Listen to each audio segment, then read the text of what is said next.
Bom dia a todos. Pessoal, dando continuidade ao sétimo seminário Paulo de Inovação, eu queria chamar aqui para participar com a gente o William Brasilor. Ele vai falar sobre o Mackenzie lidando no futuro. O tema dele é a automação de segurança para resolver as atividades manuais com BAG. Obrigado, Gabriel.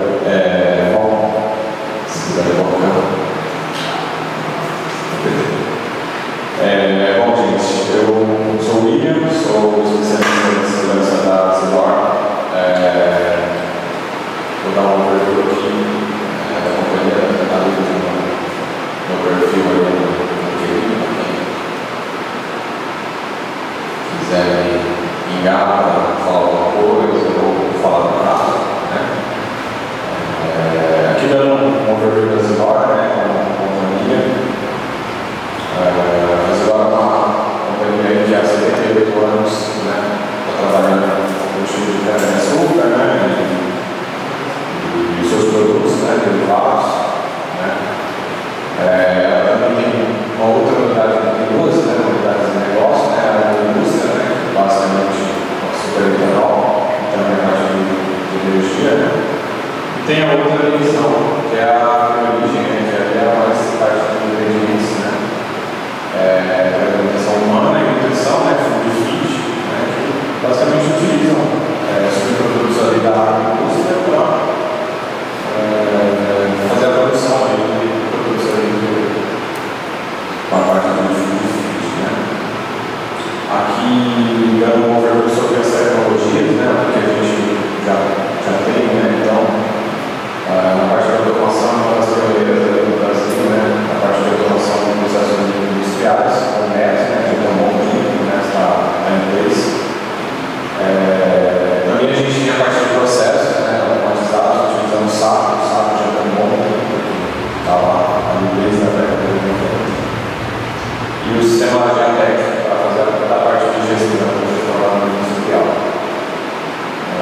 Aqui alguns números, moagem, tem uma capacidade logística de 2 milhões. Aqui eu vou falar mais do meu caso, o que motivou isso, a questão de automação,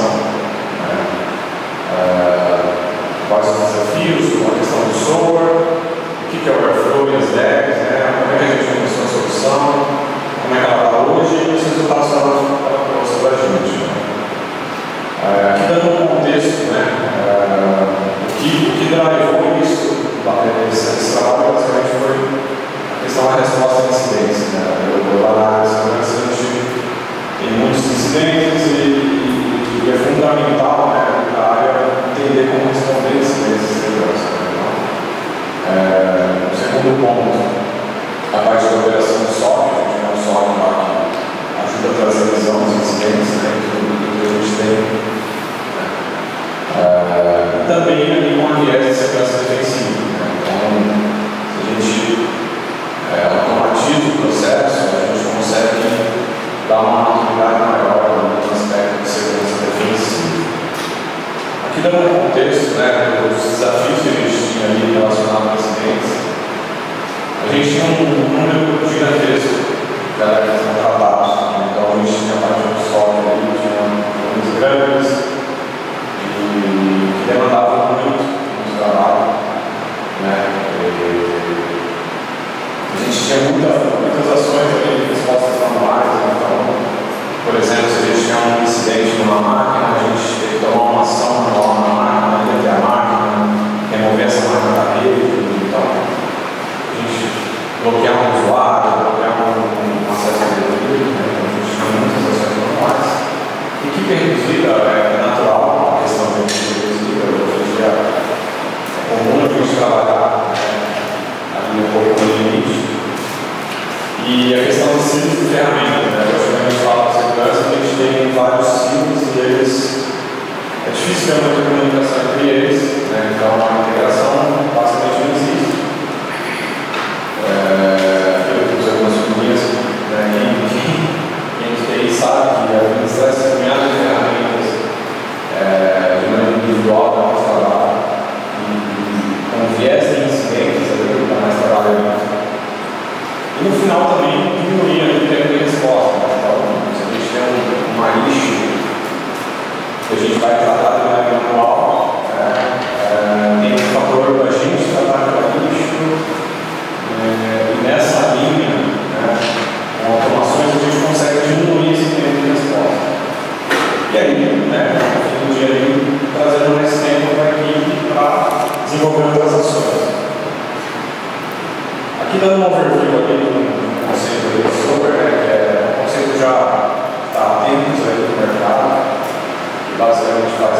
orquestração, automação e resposta. É um produto, eu sou muito fã de produto, mas tudo bem. Gartner fala que é uma ferramenta que não atingiu ali o seu fator de utilização, muito por conta da dificuldade de implementar. Então é difícil você implementar orquestração, automação e resposta a incidentes se o seu processo não está muito bom. Então dá muito trabalho, acaba sendo uma ferramenta que não briga muitos olhos para a implementação. Mas o conceito não. O conceito é um conceito interessante. A gente vê a orquestração, a automação. Por que não usar esse conceito? Então, falando sobre ferramenta, ok, eu particularmente conheço poucas empresas que têm, porém o conceito ele existe, ele está lá.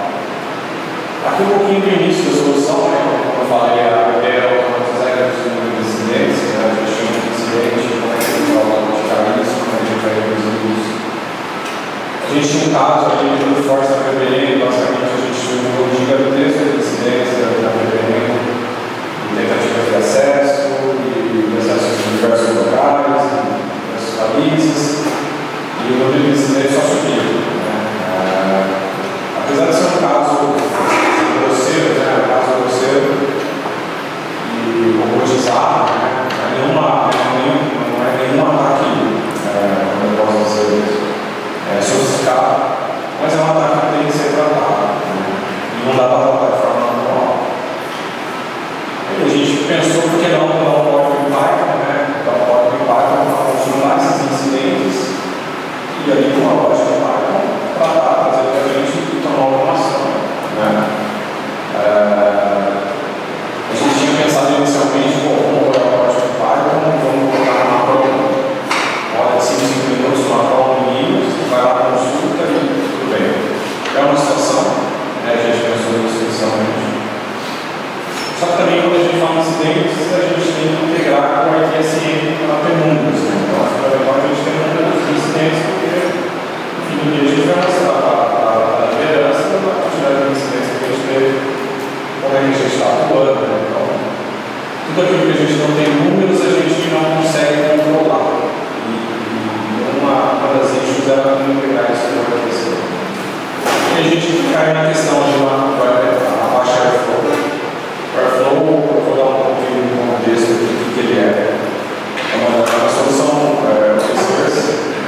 Ela está abaixo do Apache Foundations, então ela é suportada.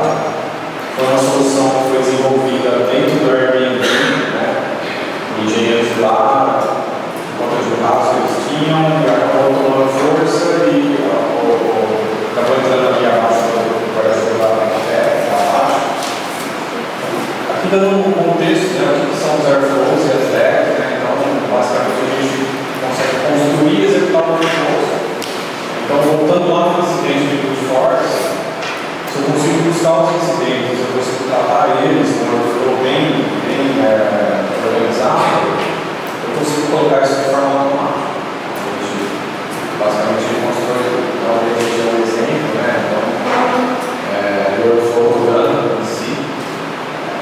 O conceito de DAG, que é o Directed Cycle Graph, que são grafos cíclicos, então ele tem um início e fim, ele nunca retorna. Então, se a gente começa uma ação ali, ele vai até o fim. As tasks em si, na verdade, as tasks é muito relacionado com o que a gente pode fazer dentro daquele workflow. Então, quando eu falo task,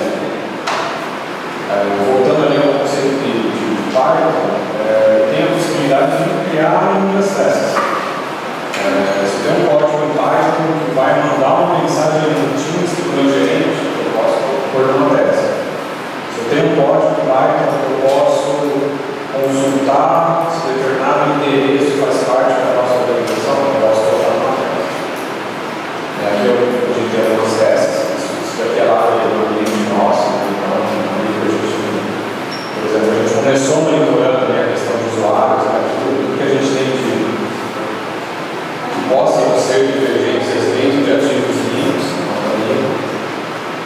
e a questão de ser agnóstico é uma vantagem porque toda essa produção que a gente fez, a gente consegue desacoplar, a gente tirar. Isso que a gente pode tirar dele, porque a inteligência, toda a parte do teste, do flow, do código, assim, estão ali com a gente, eles não dependem da ferramenta. Aqui dando um overview de componentes, né, do Airflow, não vou entrar muito em detalhes, mas é uma solução simples, né, a gente basicamente tem o scheduler ali. O scheduler, o que ele faz é basicamente ler as tags, que são as instruções, né, e colocar para execução. Então, vai lá, puxa as tags, põe em execução. O web server é basicamente um front-end que traz para a gente a administração dessa solução, né. O dev files em si, basicamente, são os workflows, como que a gente organiza isso. Né? O metadata é um DB local, que roda ali, então apenas para mostrar como estão as execuções. É um banco de dados de apoio para a solução. A gente roda hoje em um Docker local, lá na Zipora, a gente tem um Docker que roda isso. E aí, quando a gente fala, eu não vou dar mais detalhes, mas essa questão do scheduler a gente pode crescer de maneira horizontal, né? Então a gente pode colocar mais schedulers conforme essa solução cresce. Então a gente tem escalabilidade nesse caso. Aqui o início da solução, né, eu falei lá atrás do problema que a gente tinha do brute force de VPN. Aqui é um desenho geral de como é que ele está hoje, né? No comecinho da solução, então a gente basicamente rodava as tags consultavam violations ali, né? Então a gente tinha as violations e trazia as violations do brute force. Dentro disso, na lógica e vai que a gente tinha rodando lá dentro do workflow, a gente decidia se a gente ia bloquear ou não esses endereços, né? Ali eu vou buscar informações do CIEM, então a gente buscava isso. Aqui um pedacinho do código, né? Então basicamente ele vai lá, pega essa informação ali de violations do CIEM, e depois toma ações automáticas. Então, a lógica vem para a gente trata isso e a automação automática de automação de banir o IP na nossa borda da internet, mas não impede, por exemplo, se o meu violation for o violation de um endpoint, eu ir lá e tomar uma ação de remover aquele endpoint da rede, bloquear aquele endpoint da rede. Então, a questão de ser agnóstico está aqui, a questão de ser agnóstico. Né? Se a gente tem uma solução que tem suporte a API, que tem suporte à integração, que é fácil de botar em Linux, né? Por que não colocar ela? Então, ali a gente tem as funções separadas. Né? Aqui a gente tem também uma função para disparar um e-mail por RTSM. Então, quando a gente coloca isso de maneira modular, a gente ganha força para desenvolver, né? Fica um desenvolvimento simples, né? Não fica algo encadeado. Como é que está a solução atual? Né? A gente tem algumas funções modulares, né? Então a gente tem funções ali de DDR, né? As 10 DDR, Firewall, Linux, Microsoft, a gente tem alguns casos de SAP e a gente consegue criar módulos de apoio. Então, por exemplo, a gente tem scripts da DDR, scripts de Firewall, né? Então, poxa, eu vou criar um script DDR que vai lá chamar uma chamada na máquina, bloquear a máquina. Ou eu vou fazer um script na Microsoft que vai lá, vai bloquear o usuário. Então, hoje a gente está usando o Vault para simples, né? Então, quando a gente fala em integrações, a gente fala em APIs. Quando a gente fala em APIs, a gente fala em simples. Então, a gente conseguiu migrar esse código para a utilização do Vault. Comentei sobre o crescimento horizontal, né? Então, hoje a gente tem, não sei o número exato, mas a gente tem vários casos já rodando, né? Então, pode ser que chegue um momento que a máquina Linux ali, o Docker chega no limite, né? E a gente presta mais um schedule.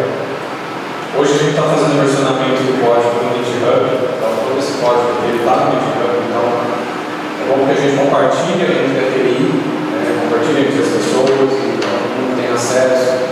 Então, se alguém da TI, né, e a questão da autonomia, né, a própria autonomia, eu tenho autonomia de passar um código para uma pessoa da TI e falar, a gente tem esses casos, e a pessoa retornar para a gente do tipo, por que a gente não faz isso na máquina da Microsoft? Ou por que a gente não faz isso no Firewall ou na máquina Linux? Então, E os resultados, né, a gente realmente começou a combater o robô no fim do dia, então diminuiu de maneira significativa os casos. A questão da gente conseguir colocar contexto, né, em função dos ambientes, né, da Intel, IA, a gente deu um passinho aí para começar a pegar fazer uma consulta de IA, né? Então é bacana porque a gente tem um incidente, a gente consegue lá buscar, por exemplo, a minha identidade Nogueira da Pujol. Vou lá, busco a minha integração lá dentro e retorno para o meu incidente, vai mandar para o ITSM e falar, ó, o chamado de force foi nessa conta. Então, isso é positivo. A questão de dar apoio que você tem também, essa é uma solução que a gente desenvolveu lá interna, mas que a TI está junto e a TI tira frutos disso. Né? E por final, a mudança de cultura. A mudança de cultura foi algo importante, né, que muito na linha de automação, na linha de ter um desenvolvimento próprio. Né? É óbvio que a gente tem diversas tarefas hoje no dia a dia, né? Mas a questão de poder desenvolver localmente, de poder colocar essa cultura de automação, né? Tudo que a gente tem ação repetitiva, né? Por que não automatizar? Então, se a gente tem uma ação automática, se a gente tem uma ação já conhecida, por que não colocar? Então, basicamente esses foram os resultados, né? E a gente está com a apresentação. Eu acho que eu estou entendendo. Acho que não sei se eu fui claro, acho que se tiver alguma pergunta aí. Isso foi uma solução que a gente começou no começo do ano. Né? Agora está tomando uma certa maturidade. E tem ajudado bastante. Desenvolvimento interno e não buscar uma solução para o mercado. Qual foi hoje como você o desenvolvimento interno é mais por conta da questão do valor, né? E para criar a cultura de desenvolvimento interno mesmo, né? Acho que a gente tem formado uma equipe ali, né? A gente escolheu mais 2 pessoas na área de segurança, a gente tenta colocar essa cultura de desenvolvimento interno, né? Um desafio que a gente tem lá na nossa liderança é começar a crescer isso com um software house, né? Para a gente jogar para eles, fazer essa qualificação e desenvolver para a gente. Então, foi mais nessa linha mesmo. Porque a grande dificuldade é a gente comprar um jogo. É muito jogo. Esse tipo de desenvolvimento, esse tipo de equipamento não é um jogo que você quer comprar pauzinho. Não. Você vai comprar um jogo de provedor de hardware, provedor de solução, não é um jogo. É mais fácil. Às vezes eu concordo. É difícil. Eu brinco que se eu perder os 2 meninos lá, eu tô lascado. Mas é uma mudança de cultura, viu? Uma mudança de cultura. Ajudado. Juliano, como é que você tem um apoio executivo para esses projetos que você está olhando para a segurança? O apoio executivo é a famosa confiança. Eu confio em você. Hoje está assim, né? Então, de fato, é difícil você chegar para o executivo lá e falar, ó, a gente está desenvolvendo algo interno, né? A gente não consegue não crescer, mas uma coisa que a gente faz lá é deixar bem claro que esse sistema vai impactar o nosso trabalho, mas não vai impactar a TI. Se amanhã depois deu algum problema, a gente não tem mais suporte, isso não é algo que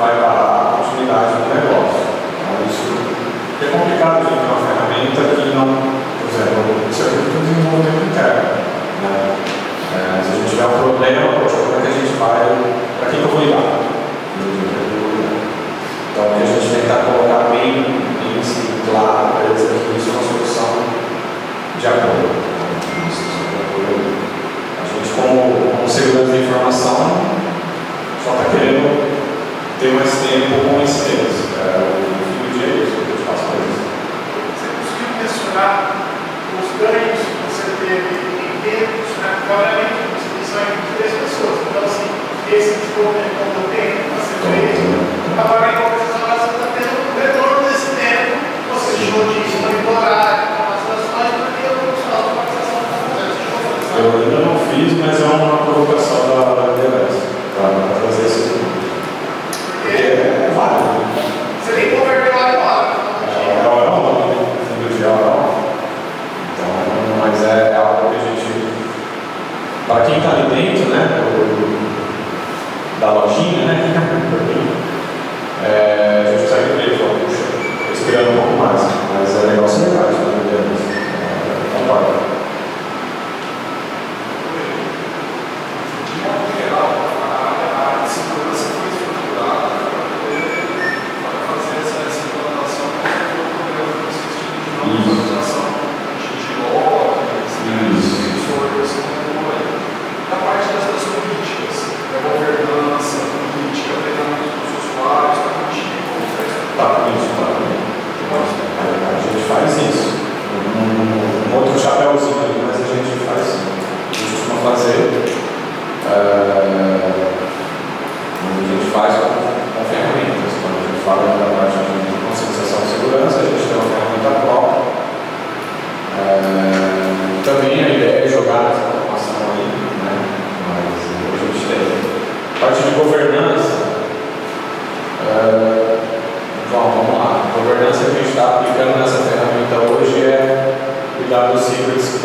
Tema mais técnico, sem dúvida extremamente interessante.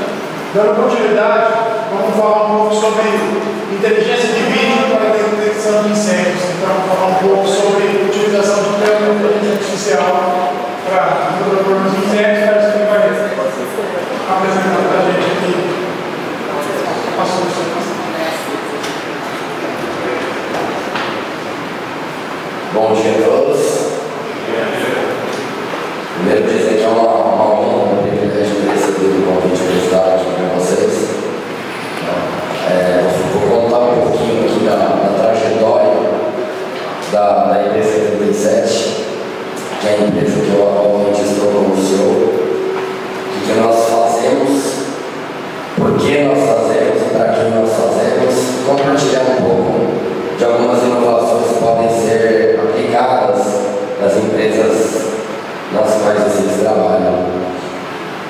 área de TI, segurança, tem TI, tem segurança. Todos vocês trabalham em usina de açucarial, professor da açucaria tá bom. Todos? Não? Você não? Você é do sistema florestal? Parte de energia, controle de eficiência energética da produção de vocês, também é gerenciado por vocês ou é outra área? Oi? Também é parte de automação, TI e segurança. Automação, indústria. Tá. Nós vamos abordar também um pouquinho sobre as tecnologias de armazenamento, que deve despertar um pouco de curiosidade em vocês. Estive recentemente no evento em Ribeirão Preto e tínhamos lá, no mínimo, 5 proprietários de usina batendo muito forte em bateria lítio. E aí eu vim aqui para a gente falar sobre bateria lítio com vocês. Mas não é carro elétrico, não precisam trancar a porta para me agredir. Bateria lítio para auxiliá-los na construção de uma eficiência energética maior do processo de vocês. Nas usinas de vocês é muito comum utilizar geradora diesel? Sim, não? Sim. Hã?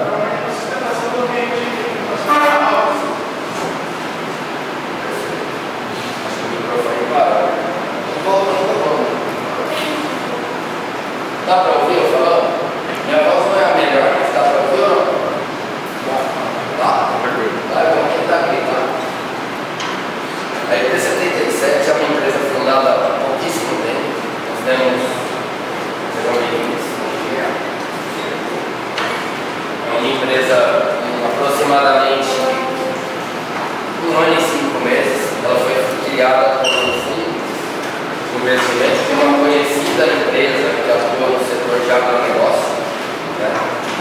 Representa Jundir, computadores. Fazemos parte de um grupo empresarial, portanto, com um fundo por trás, que selecionou os profissionais do mercado de tecnologia para aplicação no agro, né? E num momento bem pertinente, né? Esse ano aqui todo mundo sofreu com queimada, né? Queimou a plantação de alguém aqui, queimou, né? E aí quando identifica já é tarde, já queimou uma boa parte, para combater fica mais difícil. Então a gente veio mostrar aqui algumas coisas para vocês, podem nos auxiliar, soluções de tecnologia que estão à vanguarda hoje no mundo. Nós trouxemos aqui como High Vision, marcas consolidadas. Hoje o nosso papel é de distribuidor e importador dessas marcas. Nós temos 2 unidades, uma em Goiânia e em Brasília, mas nós atendemos o país todo. Tá? Eu mesmo passo Brasília e Goiânia, vou passar rápido, senão não vai dar tempo. A empresa já no seu primeiro ano, como reuniram lá, tirando eu, os profissionais da empresa são muito bons, reuniram grandes profissionais. A empresa já no seu primeiro ano ganhou premiação da revista Exame, né? Entre as 10 empresas mais promissoras do país, de todos os segmentos, nos próximos 10 anos. Né? Recebemos esse prêmio agora em julho. Foi bem legal. A gente basicamente atende lojista, revendedor, integrador e grandes contas, como é o caso das empresas de vocês. Hoje a gente já tem diversos cases, né? Os profissionais que estão lá conosco. Vou fazer jabá, vocês estão falando da empresa. Mas vocês vão entender tudo. Vai dar certo? Estava me ouvindo, né? Porque a voz estava ruim, a voz é feia. A gente atende muito construção civil, grandes obras, e aí vai de hidrelétrica a empreendimento corporativo, pré-edificação, hospitais, educação, varejo, rodovias, portos, aeroportos, indústrias, e o viés é muito forte no agronegócio. Eu vou fazer algumas provocações com vocês no final, tá? Passa as marcas que nós trabalhamos, tá? Se quiser tirar foto, pode tirar. Quando precisarem de qualquer solução nesse sentido, nós teremos. Você vai ver tem segurança eletrônica, automação, elétrica, energias renováveis, energia solar, TI, etc. Uma porção de grandes marcas que nós temos contratos oficiais de distribuição dessas marcas no Brasil todo. Você constar aqui, vou passar rapidamente as marcas, energia solar que está na lista da onda. É alguma usina ali, se vocês têm alguma planta de energia fotovoltaica, não. Vocês queimam bagaço, de biomassa. Mas em alguma planta de vocês, para entre safra, tem energia solar ou não? Não? Não. Tem bagaço para queimar o ano todo? Ou não? Depende da safra. Quando não tem, vocês compram da concessionária. Paga barato ou paga caro? É leilão da ANEEL, do lado.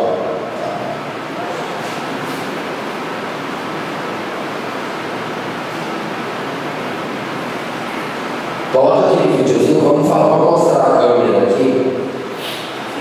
O vídeo. Nós vamos mostrar aqui para vocês. Vocês já devem conhecer, mas essa câmera ela deve ter mais ou menos 6 meses de vida. Essa câmera não era permitida, não vou dizer que ela era proibida, pode pausar. Não vou dizer que ela era proibida, ela não era permitida no Brasil sem autorização do Ministério do Exército. Ela é uma câmera de visão noturna que identifica a massa e a temperatura, por isso ela consegue diferenciar ser humano, veículo, animal, fogo, fumaça, com grande precisão. Ela é exclusiva, como eu disse, para uso militar, logo para trazer para o Brasil uma burocracia muito grande essas câmeras. A partir de 2022, essas câmeras foram autorizadas a comercialização dela para fins de finalidade civil, e isso mudou toda a regra do jogo, né? Hoje é o produto campeão de vendas na empresa nível Brasil, interior de São Paulo, Sul, Centro-Oeste, Norte. São essas câmeras de visão noturna, seja para a finalidade de segurança, cercamento digital, proteção de perímetro, seja para a finalidade de detecção de incêndio. No evento que nós tivemos em Ribeirão Preto, que até gerou o convite para estar aqui, a gente estava lá junto com as câmeras montadas. Eu falava sempre esquerda, lá onde não vai lá sempre. A câmera já detecta, explode na tela do operador, chega a vídeo no som, que é um princípio de foco de incêndio rural no start. Bota aqui pro meio para você consegue, ó, aqui ó, print no meio. Aí, ó. Isso aqui pode dar play. Isso aqui é a câmera de visão noturna, detectando o ser humano fazendo uma intrusão, e aquela é uma câmera normal. Não dá para detectar, né? O cara está com a mão da terra.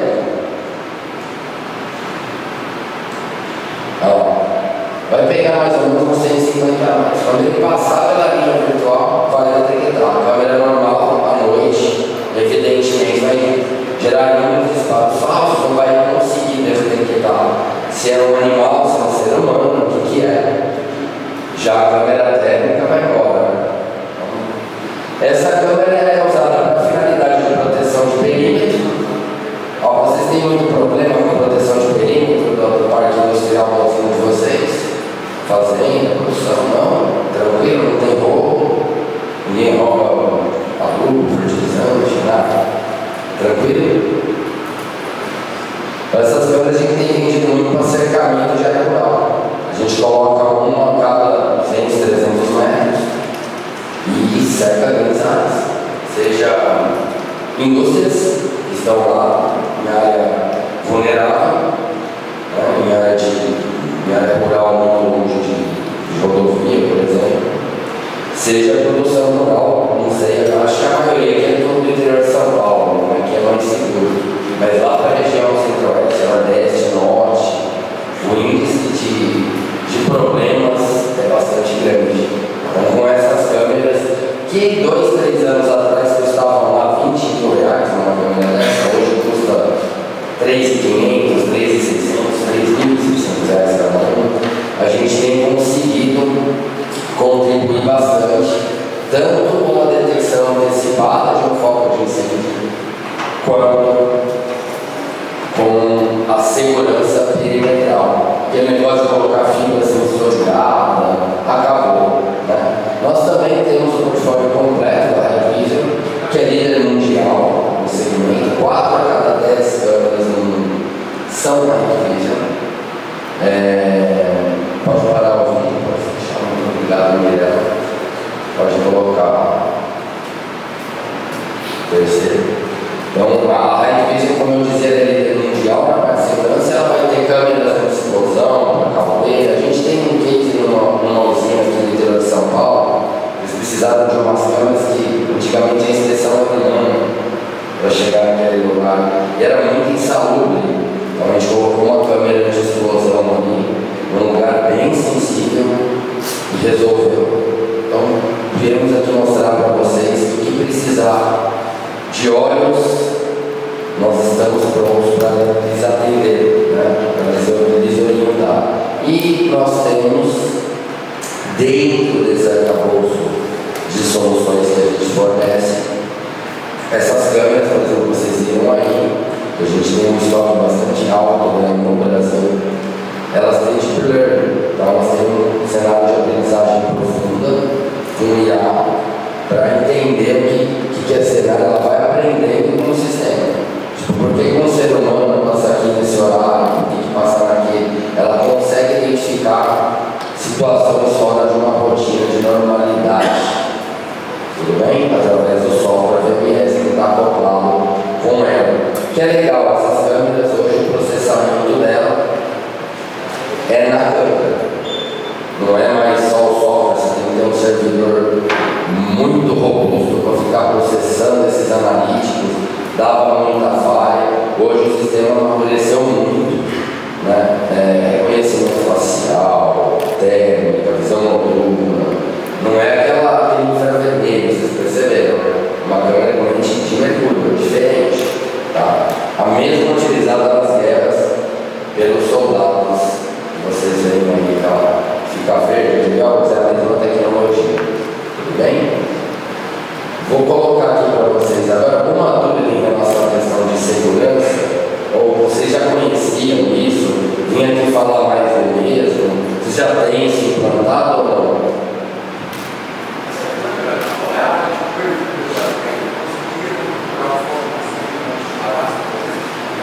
Sim, sim. Tem vários modelos com várias áreas de cobertura. Normalmente, o que a gente faz? Normalmente, o que as pessoas fazem é um erro. Ela coloca um speedometer, aquela que vai 5 km buscar longe, né? E ela fica olhando para um lugar só, configura em preset, ela fica girando para lá e para cá. Quando ela vira para cá, você perdeu o que está acontecendo ali, né? Qual que é o modelo que a gente coloca, que é o modelo ideal para você trabalhar?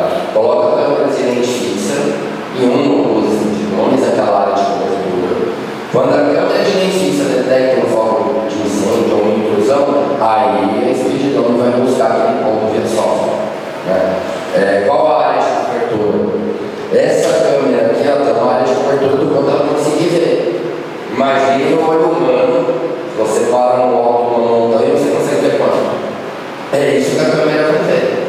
Agora, a capacidade de detecção dela, por exemplo, no breu total, essa visão noturna, para reconhecer o ser humano e falar, é um ser humano que está invadindo aqui, e esse modelo que eu mostrei é de 100 metros, vai ter de 200, vai ter de 400, vai ter de 30, né? E esse modelo é de 100 metros, mas vocês viram ali no vídeo que ela pega 140, 150, em breu total.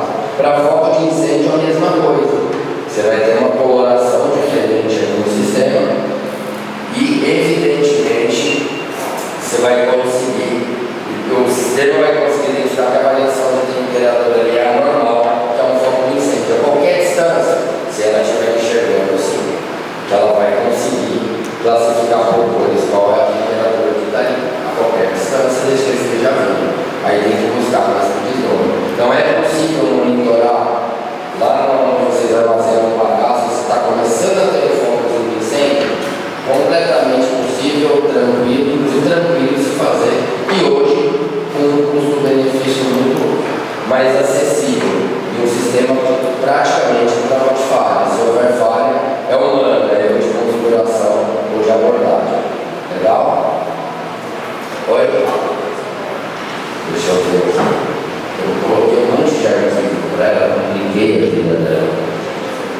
Vai nas solas. Agora eu vou falar com vocês sobre uma solução que a gente tem com 3 fabricantes diferentes: a Huawei, a Tesla e a Solas. Eu trouxe Solas para vocês que vocês não iam conhecer. Solas é um dos maiores fabricantes de bateria lítio, alta tensão e alta densidade do mundo. Eles estão chegando no Brasil agora com soluções de armazenamento em módulos externos de 1 mega, 2 megas. Você pode montar um banco de baterias de 10 megas, se você quiser. Qual que é o fenômeno que está acontecendo na Europa, Ásia e Estados Unidos? Gerador a diesel está sendo substituído por isso aqui, por esse tipo de sistema. Bateria lítio. É a mesma que vai no carro? Não. É uma bateria diferente. E um dos motivos que eu estou aqui, inclusive, é que o pessoal de uma das usinas nos procurou e falou: Tarcísio, quando eu jogo a energia na rede, e assim, é colossal a geração de energia de uma usina de açúcar e etanol. Eu estava verificando, essa usina tinha um consumo de 70 MWh, gerava 120, injetava 50. Na entre-safra é 16 MWh. O consumo é absurdo. Né? E essa usina tem um problema. Né? Qual era o problema que ela tinha? Que ela tem, que a gente está dimensionando para minimizar, para mitigar. Na entre-safra ela nunca tem bagaço. Não tem. E aí quando ela vai comprar, isso gera um custo bem alto para ela. E aí a solução que eles encontraram, tem dessa usina aqui, então não vou poder citar o nome, vamos fazer um fotovoltaico com bateria para armazenar essa energia, e o custo da energia nossa vai cair sensivelmente. E a conta, por incrível que pareça, fechou. A bateria você consegue inclusive armazenar a própria energia que você queimou no bagaço, se você quiser, para startar um processo, para cuidar dos sistemas computacionais, sem precisar do diesel que dá aquele arma aqui gigantesco. Por que eu estou falando de energia com vocês?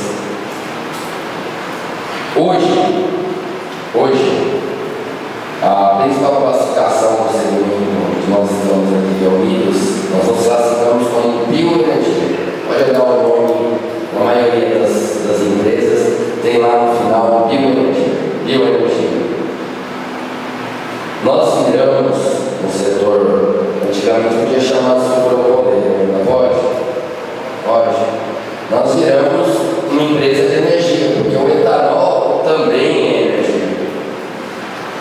Na verdade, o etanol é a primeira energia limpa e renovável que massificou, muito antes de energia solar, de energia eólica. Qual a primeira fonte de energia renovável verde que se massificou? Etanol. O Brasil é referência nisso. Vocês são referência nisso. Concordam comigo? Pode discordar, né? E como que o mercado trata a usina? Como alguém de bioenergia?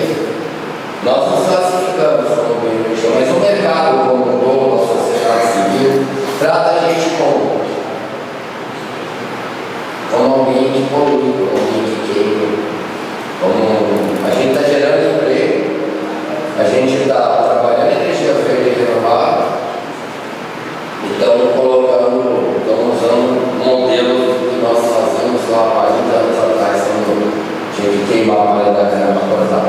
Então a solução de bateria ela vem nessa seara como uma alternativa para você armazenar a energia que você gera em grande escala. O preço caiu bastante. A durabilidade de uma bateria dessa tem 16 anos. Ela comporta 6 mil ciclos, diferente do que muita gente pensa. Vai contaminar ela na hora que descartar? Não. Ela é lítio, ela não é chumbo. Ela é toda desmontada e reciclada, integralmente. Isso dura 16 anos, a durabilidade dela é enorme, né? provocação aqui com vocês, né, que tem funcionado nos lugares no tempo passado. Identifique pontos onde você necessita de armazenamento de energia em escala. Lá no processo produtivo, na automação, no TI. Considere na próxima vez que você for precisar de algo nesse sentido, a questão das baterias. E uma última provocação, pode passar o próximo, por favor, é o William. E aí é mais um convite, não é uma provocação. Eu faço parte da diretoria do Instituto Nacional de Energia Limpa, sou diretor centro-oeste do Instituto, e ontem eu estava em ligação com o presidente, a gente tem uma frente parlamentar no Congresso, a gente tem conseguido grandes avanços na defesa de geração distribuída, de geração centralizada, no setor de energia propriamente dito. E aí tem lá empresas de energia solar, de energia eólica, de diversos segmentos. A gente se conversa dentro do Instituto, igual tem o IPA, o agronegócio, e a gente consegue trabalhar legislações, ações governamentais para que estudos também científicos junto com a EPA, com outras entidades, para desenvolver, por exemplo, hidrogênio verde, solar, eólica, etc.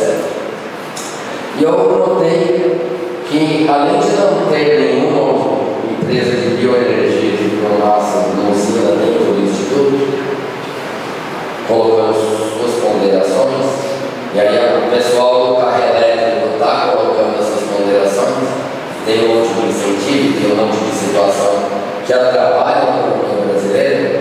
Eu percebi que ninguém convidou alguém de alguma usina industrial para participar do Instituto, para ser um associado, para ter uma diretoria ali, para estar tratando com a frente parlamentar do que vocês fazem. Aliás, quem começou com a energia limpa no Brasil foi eu, você foi de geração legal. E agora, acabei de novo com outro. E agora, eu gostaria de trazer esse insight para vocês. Quem tiver interesse, né, para vocês entenderem o que nós fazemos bastante coisa. A gente fomenta discussões parlamentares, a gente tem uma frente parlamentar própria, né, que eu vou mostrar para vocês aqui. Então, temos essas secretarias dentro do Instituto, um instituto muito consolidado já, que são os membros da diretoria do conselho, questões bienais, né? Temos 216 deputados e 9 senadores. Não sei se vocês já leram a notícia. Quando vão complicar a energia solar, parece lá o INEL batendo nos caras. E a gente conta com uma frente parlamentar bem ampla para defender os interesses de energia limpa, que é o que vocês fazem. Na última vez que eu estive na show, o pessoal estava batendo bastante no carro elétrico. O carro elétrico não vai julgar? Depende.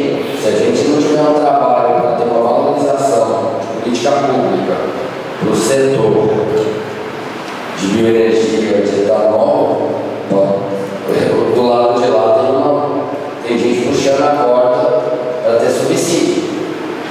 E aí a gente vai ter problema. Então eu queria deixar aberto, né, a possibilidade de quem tiver interesse em conhecer o trabalho do Instituto, participar. O valor de paga é simbólico perto dos benefícios, simbólico mesmo, assim, irrisório, né? E acaba tendo um acesso a uma entidade que é muito representativa, bem fechadinha, junto ao Congresso, para trabalhar tanto estudos quanto política pública, né? A gente tem um vínculo muito grande com a IPA, né, que é o Pensar Água, vocês devem conhecer, o Instituto Pensar Água, com a Embrapa, com várias entidades, a gente trabalha muito forte com eles e fica registrado o convite, né, algumas ações que foram feitas ao longo dos anos.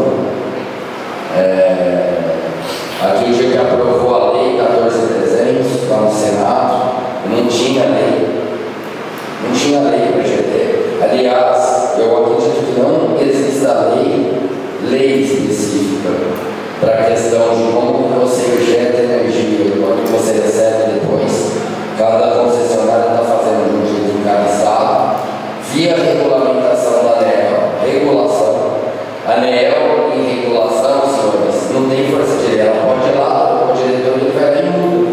Quem nomeia os diretores da ANEEL? É político, está gravando, não tem problema, é político. É político. E aí quem nomeia, sabe quem são? Os caras das concessionárias, das distribuidoras de energia. Para produzir açúcar e álcool, a gente precisa de uma quantidade colossal de energia, não precisamos? Aí a gente tem o bagaço, a gente é autossustentável e a gente gera para a cidade próxima.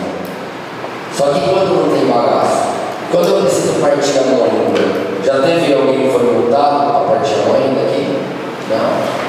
Ele derrubou a subestação da cidade. Eu tive casos recentes nesse aspecto. Então a gente traz as soluções híbridas com bateria, com inversores de frequência para serem adaptados com a tecnologia de biomassa que vocês produzem, além das câmeras, para ofertar uma solução de gerenciamento inteligente de energia e de repente trazer uma redução, inclusive, que vocês têm com esse que eu considero bem mais ambicioso da humanidade. Eu costumo dizer em todo lugar que eu vou, as últimas guerras que nós tivemos no mundo da década de 90 para cá tiveram um único motivo, e não foi idealismo ou ideologia, foi energia. Todos os países que tiveram guerra têm a mesma característica, que é algum combustível ou alguma fonte de energia, ele é rico em alguma fonte de energia. Iraque, Afeganistão, Ucrânia agora, com gás natural, a energia, sem energia a gente não tem água, a gente não tem alimento, a gente não tem nada. E eu estou diante aqui de representantes do setor que está entre os 4 principais geradores de energia do país. E eu quero convidá-los a discutir soluções, participando conosco aqui do INEL, por exemplo, de tratar políticas públicas, produzir estudos de energia, que é o que vocês fazem com maestria. O etanol também é energia. Na última vez que eu estive no painel, assim, teve uma discussão bem legal para compartilhar com vocês. Uma dona de uma usina estava discutindo lá fora, um cara que fabrica bateria, um carro de energia da Sol, estava junto. E o carro elétrico tem que ser híbrido com etanol e bateria. É o modelo que a gente também tem, que é o ideal. Mas o que está acontecendo na prática? Carro elétrico, sem o sistema híbrido, chinês, dominando o mercado. Daqui 10 anos, pensem comigo, nós não fizemos nada agora. Daqui 10 anos, 60% da frota for elétrica, nós vamos produzir quanto de etanol? E o açúcar cada vez é dos mais consumidos. O que vai acontecer com as nossas indústrias? Então eu acabo por aqui, deixo aqui minha mensagem. Agradeço mais uma vez a oportunidade. Muito obrigado.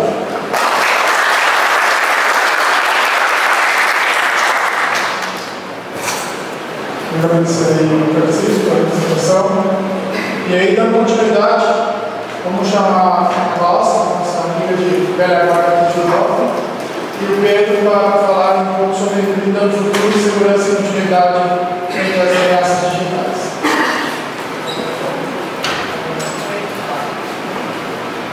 Bom dia, pessoal.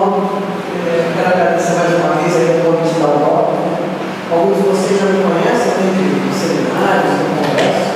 Meu nome é Cláudio, eu trabalho no Grupo Fáceis, empresa de integração de tecnologia. Eu estou junto aqui com o Pedro, que é da VIM, você deve ter conhecido, uma empresa mundial, responsável por área de segurança. A gente tem falado nesses últimos 2 dias, ontem, hoje, praticamente o dia todo sobre dados. A gente tem visto que cada vez mais a dependência de dados em qualquer empresa está sendo cada vez mais interessante. Antigamente, se a TI não funcionasse para os outros, a gente continuava criando açúcar e álcool. Hoje é possível isso? Não, né? Então, eu tenho percebido desde ontem que está todo mundo voltado para como conhecer, como carregar dados, como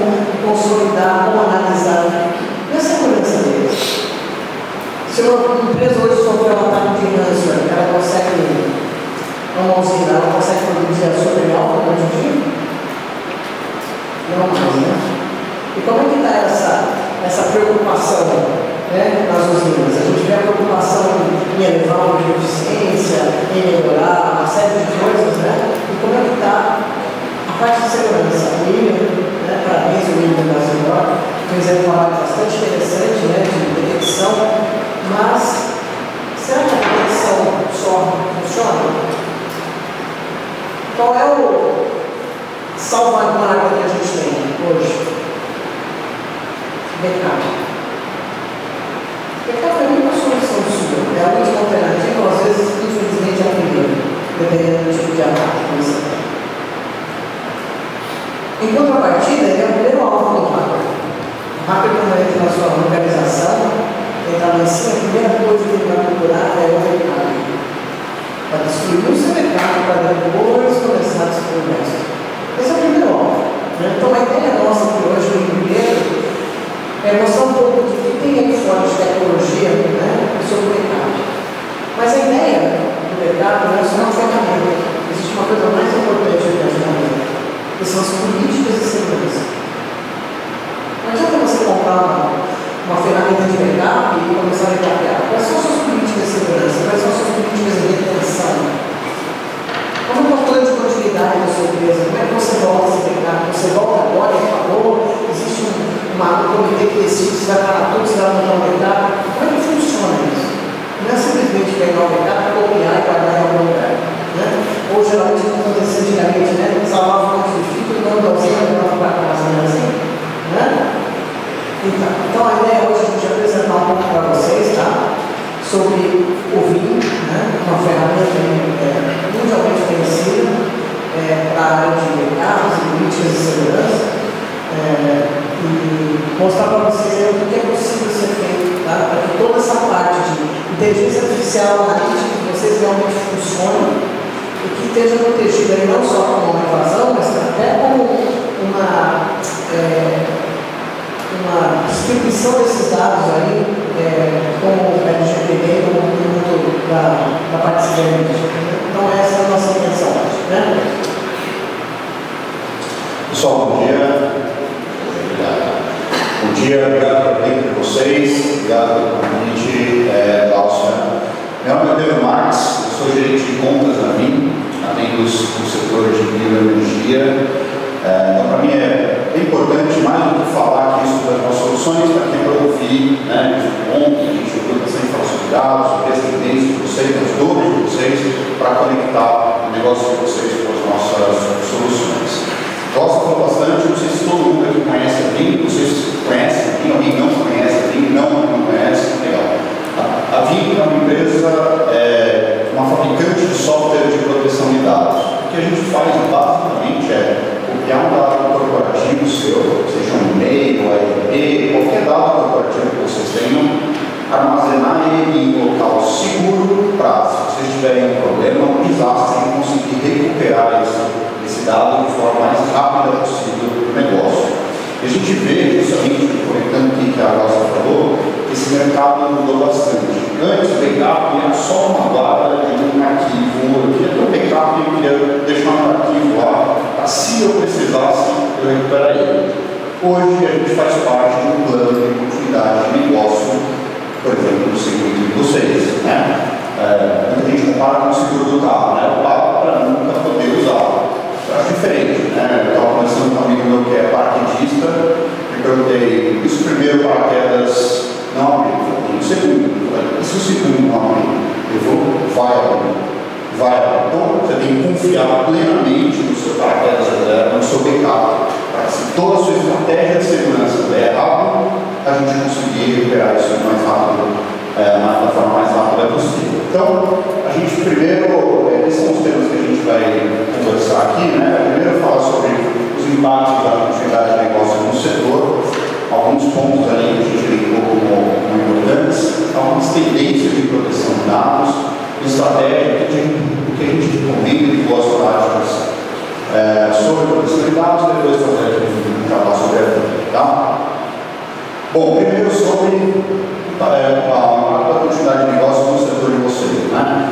Que uma interrupção de tecnologia pode afetar o negócio de vocês? Acho que primeiro ponto é a interrupção operacional. Acho que o que eu queria chamar a atenção aqui é sobre o TA, né? A gente tem conversado bastante com empresas do segmento de vocês e a gente geralmente vê um auxílio ali, né, entre as áreas de TI e TA, né? O pessoal da Luísa, que já falou ontem, falou a gente trata TI e TA de uma forma só. Então, acho que essa é uma provocação, fazer TA também é importante detectar, né? Se vocês tiverem um problema no TA de vocês, é importante pensar como vocês vão recuperar, senão isso aqui também está TA, né? Então, acho que isso é um ponto importante. Perder corrupção de dados críticos, imagina perder um dado de vocês que seja crítico, risco de segurança do meio ambiente, muito pensando também em uma parada, uma mãozinha de vocês, prejuízos financeiros, acho que é o principal aqui, impactos em reputação, a gente sempre lê notícias sobre as empresas que foram atacadas, né, expostos na mídia, principalmente quando ela não consegue levar muito tempo para se recuperar, ou perde algum dado. Então, impacto na recuperação, sem dúvida, é um dos principais impactos, comprometimento em cadeia logística de segmento, balança parada, etc., e riscos legais e regulatórios. E o que a gente tem visto de mercado, né? Como eu comentei, o mercado mudou bastante de tempos para cá. Quais são os principais motivos? Essa é uma pesquisa que a gente faz, a VIM mesmo lança 2 relatórios anuais falando sobre tendência de proteção de dados e tendência de trânsito, né? Essa pesquisa aqui fala sobre os principais impactos da tecnologia, quais são os principais impactos de operação do seu negócio do ponto de vista de tecnologia. Não vou falar sobre todos eles aqui, mas acho que o importante é falar, ver esses são dados de 2021, 2022 e 2023, tá? E é importante ver que todos eles seguem uma linha de estabilidade, né? Ou decréscimo, né? De um ano para o outro.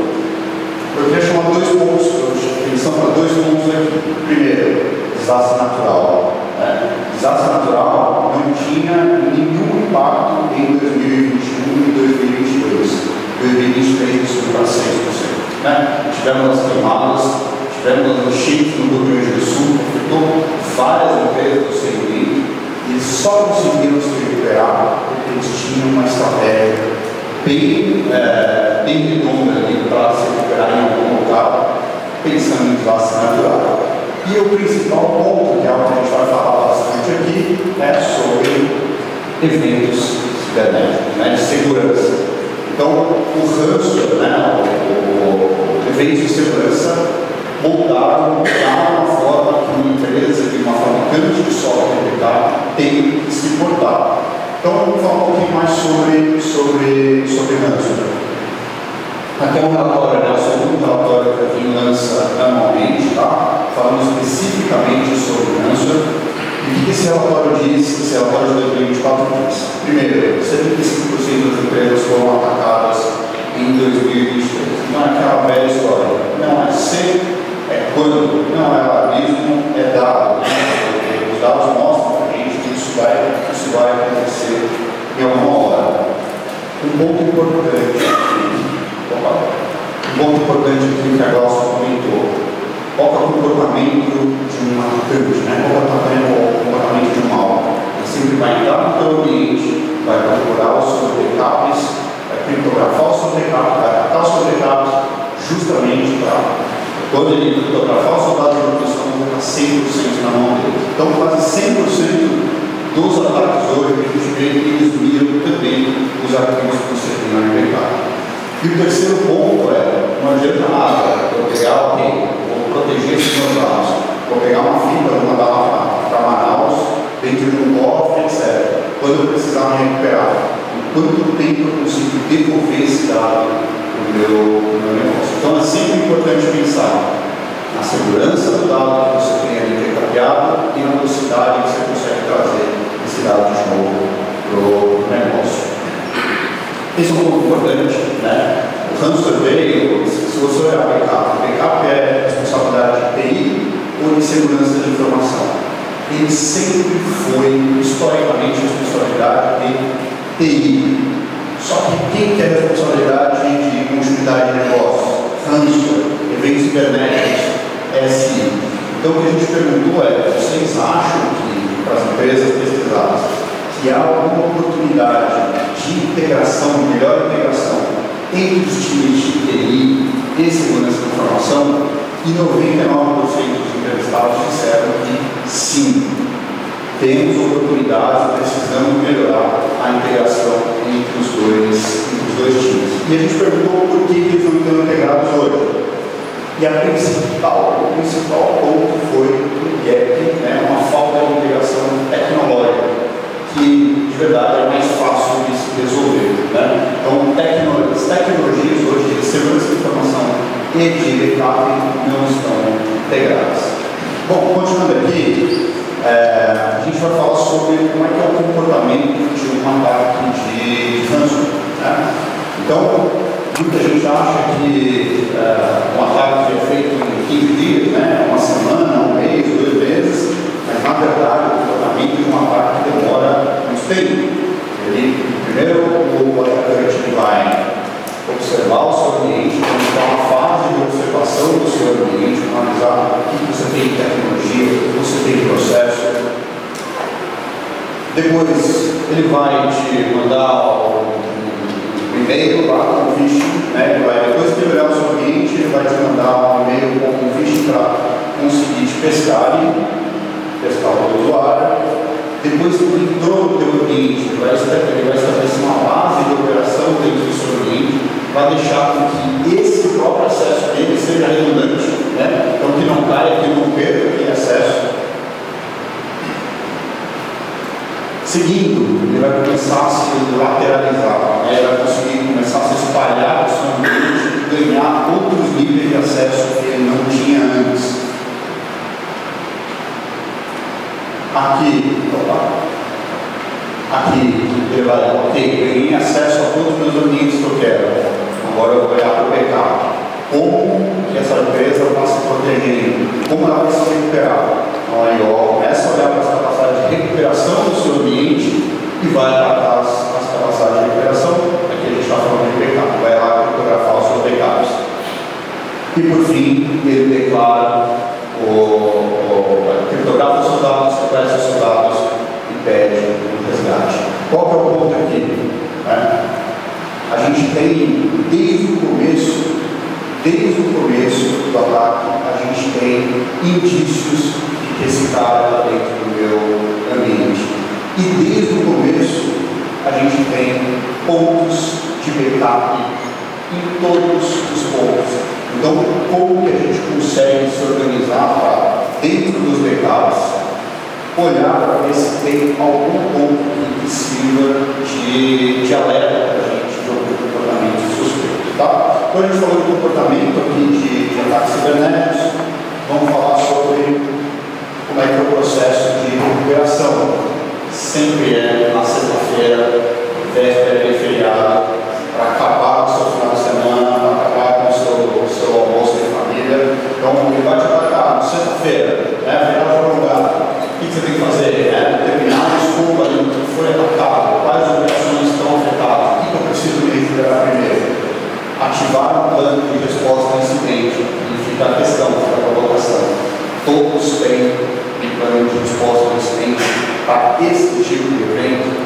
Isso é um ponto importante. Porque o que a gente tem visto declarou, sai arrancando tomada, sai desligando o servidor. Isso é a pior coisa a fazer. Você fica bom, você acaba piorando a situação. Esse é um ponto importante que eu queria estar abordando, isso foi colocado no início. A ferramenta de backup é um ponto importante. Mas o ponto mais importante é isso. Ele faz parte de um contexto, de um plano de continuidade de negócio.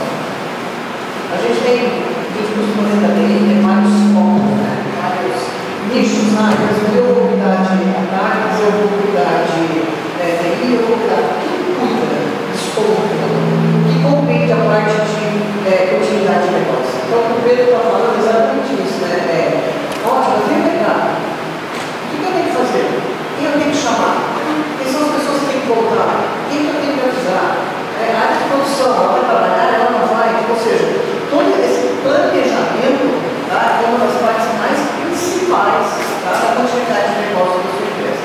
backup, CIEM, SOC, simplesmente uma ferramenta de controle. Mas você precisa realmente ter uma quantidade de negócio. Perfeito, é isso mesmo. Então, continuando aqui, a nossa vai ter um plano de resposta, sua equipe, né, a justiça, uma equipe de seguro virtual, muita gente se apoia no seguro virtual para a recuperação desse tipo de ambiente, para esse tipo de evento. E depois, aqui, a recuperação. Quero chamar um ponto aqui dentro da recuperação para isso aqui. O teu data center, se você tem um seguro virtual, por exemplo, ele provavelmente vai estar bloqueado por análise de forense. Então, aqui é onde você vai se recuperar. Né? Se o teu data center está bloqueado por análise forense, você tem que ter um segundo ambiente ali para se recuperar. Daí a gente tem umas alternativas de recuperar dentro do ambiente sandbox para garantir que, um ambiente de teste, um ambiente de bolha, para garantir que aquele meu ambiente que eu recuperei está limpo também, para evitar a infecção, e aqui o ambiente. Qual que é a estratégia que a gente recomenda de boas práticas? Principalmente hoje para recuperação de eventos de ataque cibernético. Né? A gente fala sempre em 5 pilares. Né? Primeiro, backup de dados é o básico, o problema que é a integridade dos dados. Né? E vem a pergunta, quantas vezes vocês testam os seus backups? Esse é o ponto mais importante, né? Que é básico, mas quando a gente fala do teste 6 em 6 meses, 1 em 1 ano, isso para a gente não é mais uma realidade, não recomenda mais. Tem que testar frequentemente o seu backup. Recuperação de dados, não adianta nada se o teu backup não conseguir recuperar de forma rápida, né? Então, pensar formas da gente conseguir se recuperar o mais rápido possível para os dados do meu negócio. Liberdade, hoje a gente tem provavelmente um ambiente de vocês, pelo menos que eu tenho conversado, já tem um pé na nuvem, então um ambiente híbrido, multi-cloud, tem dado MPA, API, então não adianta nada a gente fazer um backup e deixar vocês com um bloquinho ou um vendor, né? O que a gente prefere é se integrar com a tecnologia de mercado para dar liberdade a vocês de colocarem os dados onde vocês quiserem e melhor, se recuperarem onde vocês quiserem. Então, tive um evento no meu ambiente on-prem, quero recuperar na nuvem, super simples para a gente, por exemplo. Segurança de dados, a Vina é uma empresa de segurança, mas está cada vez, a gente não é uma empresa, não vai ser uma empresa de segurança, mas a gente está cada vez mais se aproximando de tecnologias, cada vez mais fazendo curso de segurança para dentro da nossa plataforma. Inteligência, na moda de inteligência artificial, a gente também está adicionando recursos de inteligência artificial dentro da nossa plataforma, justamente porque saber como é que eu posso ajudar o time de segurança para saber se tem algum comportamento suspeito dentro do meu backup. A gente vai falar só um pouquinho sobre isso, ok? Vou correr aqui. Essa é uma regra básica que a gente tem, né? A gente tem a famosa regra 3-2-1, 3 cópias do dado em 2 níveis diferentes, uma cópia externa. Isso veio durante anos, mas a gente não recomenda mais justamente por causa da início do ranço. A gente tem adicionado mais 2 pontos aqui, cópia imutável do dado, né? Como a gente comentou, transformar em nosso ambiente vai tentar criptografar o dado. Se você não tiver o teu dado imutável, isso vai acontecer. E o segundo ponto é teste de rotina frequente de backup. Isso é bastante importante, tá? Que a gente quiser. A gente geralmente faz um backup, né, e guarda na nuvem. O fato de ele estar na nuvem é o seguinte: a sua rede tem acesso à nuvem.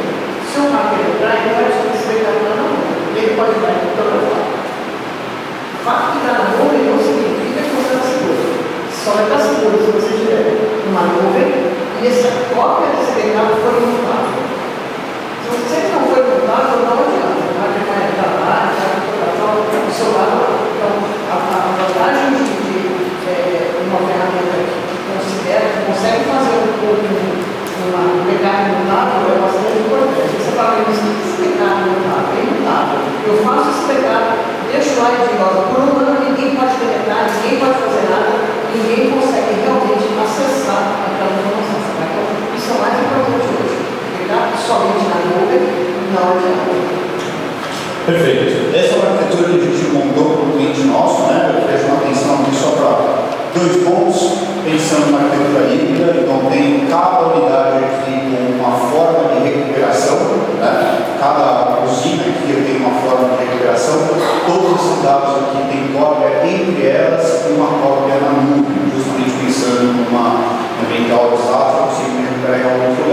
e uma integração entre TA e TI, pensando na estratégia conjunta de proteção de dados. Bom, seguindo aqui, eu vou falar mais sobre isso, mas a gente tem formas hoje de prevenção de ransomware, detecção de ameaças dentro do backup baseado em inteligência artificial, integrações com ferramentas como o seguinte, por exemplo, o EDR, por exemplo, que o Guilherme comentou, e depois a recuperação garantida desse backup está ali para ser recuperado. Pessoal, proteção do 365, não sei se... Essa é outra elemento. A gente se preocupa muito com os dados, né? A gente tem dados muito importantes com os eventos. Até porque, infelizmente, os nossos usuários vão ter os utilizos de e-mail como se fosse uma massa de arquivo, né? Ele não tira os anexos lá, mas tem. E o que acontece muito? A gente não tem muita essa preocupação. Principalmente quando a gente usa a Office 365, né? Microsoft, todo mundo usa aqui Outlook 365. Ótimo. Vocês lembram já o contrato da Microsoft? Então ela diz o seguinte, ela não é responsável pelos dados que estão lá. Tá? Se você entrar, o hacker entra lá e conseguir apagar tudo, ou melhor, eu fui dispensado, eu vou lá e apago toda a minha caixa postal. A Microsoft diz, é problema seu. Tá? Então podem ler o contrato, tá? Vocês vão ver que ela pega no máximo, se não me engano, 15 dias ou 20 dias que ela volta. Fora isso, você perdeu, né? Uma coisa bastante interessante para mim é você poder fazer uma cópia de todo o seu Office 365, e-mail, SharePoint, tudo isso, tá? Também imutável numa Cloud Connect da vida. Tá? Então, essa é uma coisa bastante interessante que ninguém se preocupa. Todo mundo que usa Office 365 faz todo mundo, né? Tranquilo, está lá na nuvem, está na Microsoft, tudo certo, mas você está bem protegido provavelmente em relação a ransomware, invasão, mas ao ter tudo na área paga tudo, você não está protegido. Né? Então isso é uma coisa bastante interessante. A prova disso é que a Microsoft, não sei se vocês sabem, acabou de lançar o produto de backup dela para a 365. Né? Muita gente fala, agora elas estão concorrendo de você. Para a gente foi a melhor coisa, porque sinalizou o mercado de que backup de 365 é importante. Então, oferecendo essa retenção, mas agora ela está sinalizando o mercado. Precisa de backup. Então, aqui é o gráfico da adoção das empresas ao backup de 365, as formas com que a gente integra backup de 365, então a gente tem uma opção só de software, uma opção de 100% de gerenciamento com service provider, parceiro nosso, ou uma cloud nossa, você pode jogar os seus dados e a gente cuida do gerenciamento deles. Tá? Para finalizar, pessoal, só queria falar um pouquinho sobre a mim, o famoso Jabá aqui, quem que a gente é. A gente hoje é líder de mercado no cenário de proteção de dados, tá? A gente tem 13% de market share global. Do Brasil, esse é o gráfico, esse é o relatório, tá? A gente tem 13% de market share global, mas acho que o mais importante é que o nosso crescimento, a gente cresce na casa dos 16% globalmente, enquanto o mercado de proteção de dados cresce na casa dos 9%. No Brasil, a gente está falando de crescimento de 30%. Então, bem agressivo, a gente tem 21 milhões de usuários protegidos no 365, alguns outros números interessantes aqui que eu não vou comentar. Falando sobre o market share, esse é o nosso posicionamento do dado, tá? Então a gente está no ano consecutivo como líder no padrão de data, o quinto ano consecutivo como líder em habilidades de ação, que é basicamente o que a gente consegue colocar, mas a gente consegue realmente entregar para vocês. Tá? Essa aqui também, não sei se vocês têm incentivo de Kubernetes, ele falou uma coisa sobre container aqui, então a gente tem também uma solução específica para a proteção de Kubernetes que está muito bem posicionada no Gartner para Kubernetes. Ok? Eu queria falar um pouquinho, né, sobre a Fácilos. Nós somos parceiros do Service Provider também, então nós temos uma cloud, onde a gente armazena, backups e dados dos nossos clientes com uma coisa bastante interessante. Essa parte que ele fala muito bastante sobre testar o seu mercado, né? Nosso serviço de Service Provider, né? Nós temos um diferencial que é o seguinte, nós voltamos o seu mercado cada vez mais. Eu tenho área, eu tenho Fácilos, tem estrutura para que além de você armazenar o seu mercado que está lá, a gente volta o seu mercado a cada 3 meses para testes, para uma série de coisas. Tá? Então, quero ficar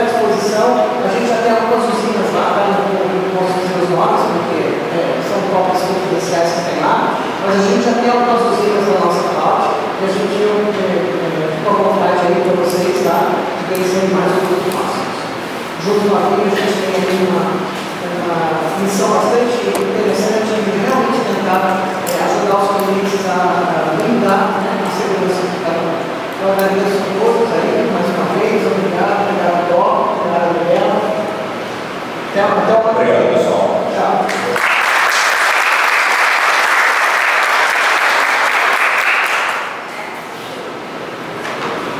Bom, pessoal, acho que tiveram uma